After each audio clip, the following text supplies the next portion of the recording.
What exactly is small town failure? Small town failure is the idea that smaller population cities cannot take in the same amount of income and therefore cannot provide the same amount of services that larger cities can. While this might seem like a very clear observation to make, the results of this are a big problem. People who live in rural parts of America tend to make, as a result, much less and get much less services than metropolitan counterparts. So, why do we care?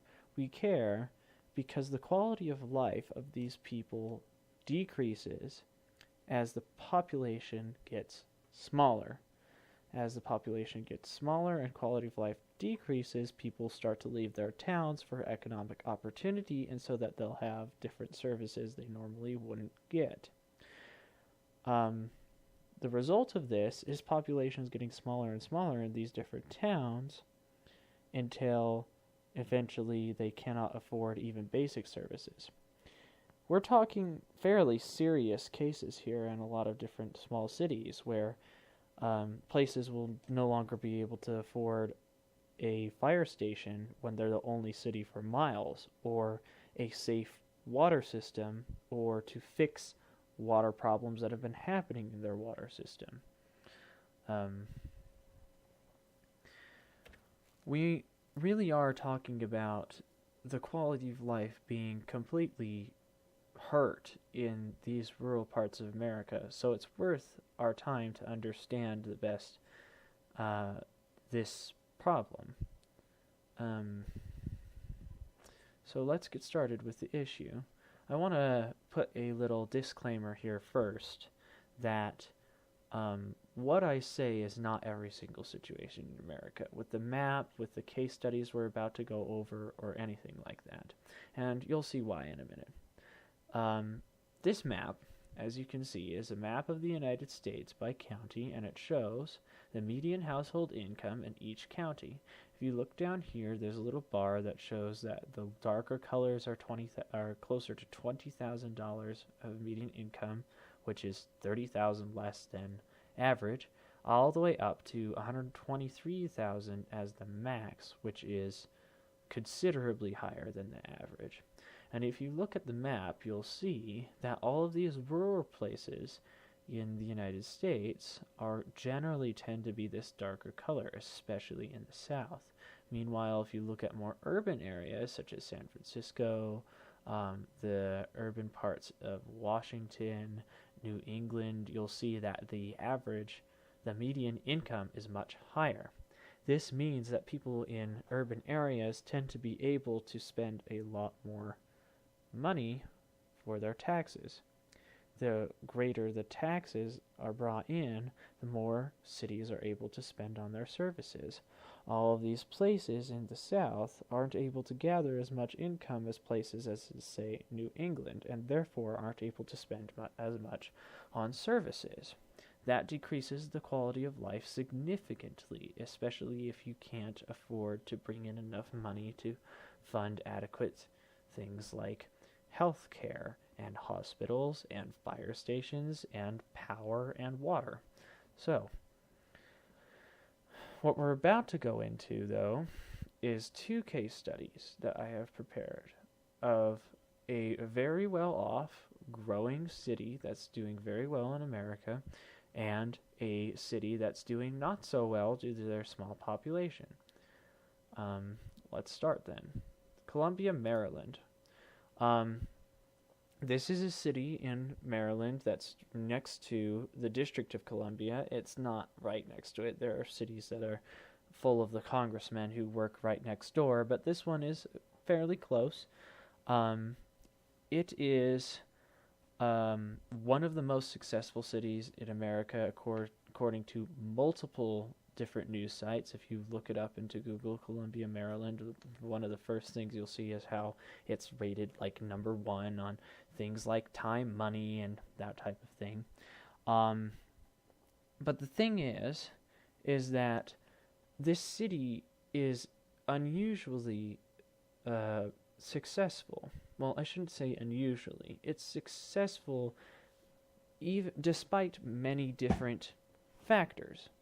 Their incomes are enormous in comparison to the rest of Americas, as well as having a very big minority of minority presence of different races, despite their very high income. These minorities who have historically low incomes tend to have higher in this particular city. Their most major crime problem in this city is burglary due to the success of citizens, which you can take as you will. And if you look, here's some more pictures of Columbia, and it looks all nice and pretty. They're all riding on a swan, and there's the city hall, that type of thing. Anyway, but here's the real thing that we want to look at.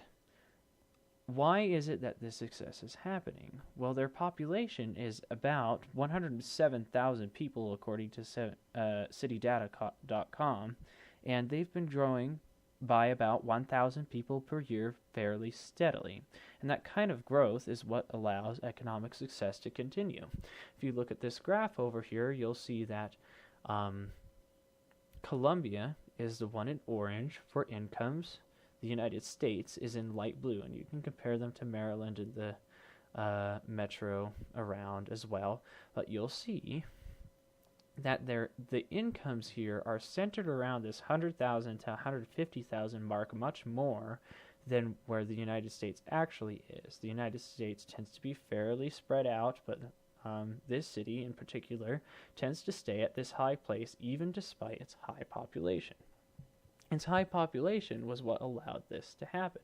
Yes, the city is next to Washington, D.C., which catalyzed the growth, but the growth is what allows people's incomes to keep growing and growing and growing, and the city to continue to thrive even today.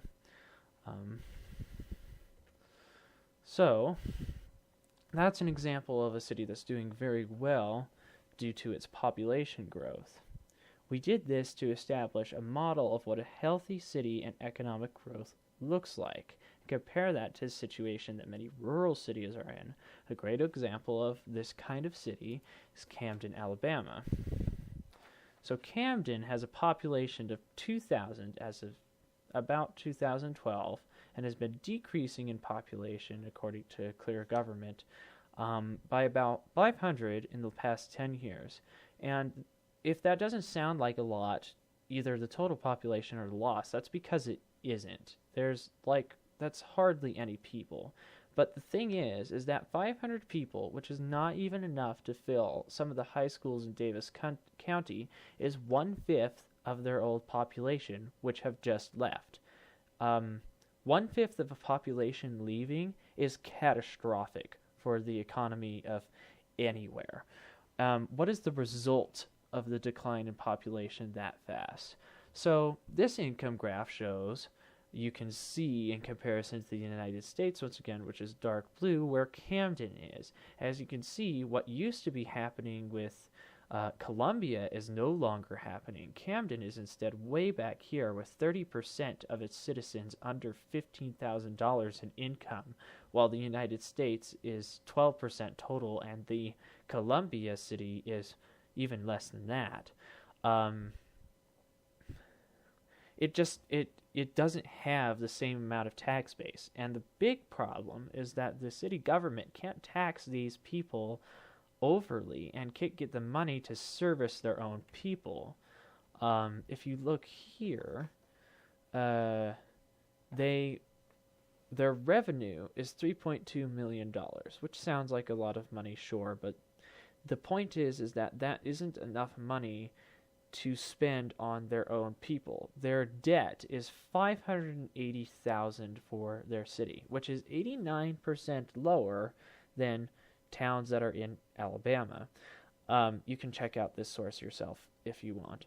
But the point is that you can see that they have the revenues and the expenses, but they don't even have the debt to be able to support the services that they need. What's the result of this in Camden?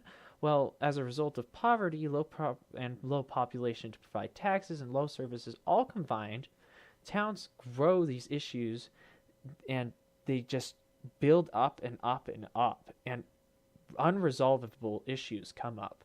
This city and even the Wilcox County, which has lots of cities like this, have very large motor vehicle deaths and crime problems that result as a problem of not enough money to be able to spend on things like policing or even other services that we would consider basic in suburbia.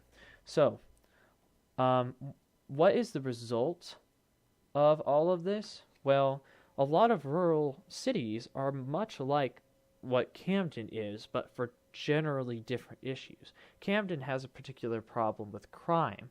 The city I'm next to, Sunset, recently had to shut down their fire department because they didn't have enough tax base to keep that going.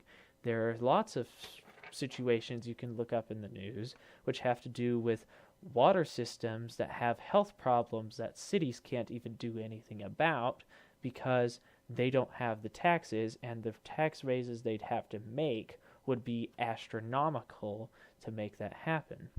So, what's the result?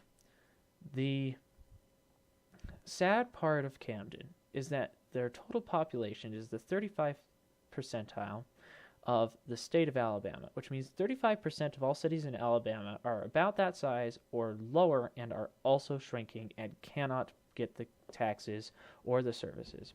I want you to think back on Columbia and compare it to Camden. Their location is different, yes, but the location caused their population trends, and it's the population trends that result in poor services, and the quality of life of the people in smaller populations is significantly worse, not necessarily due directly to their location, but due to the major cause of population growth.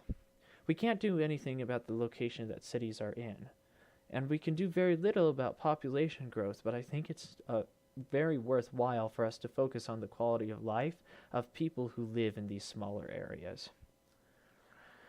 This is Thomas Curtin of Old Soul Magazine, signing off.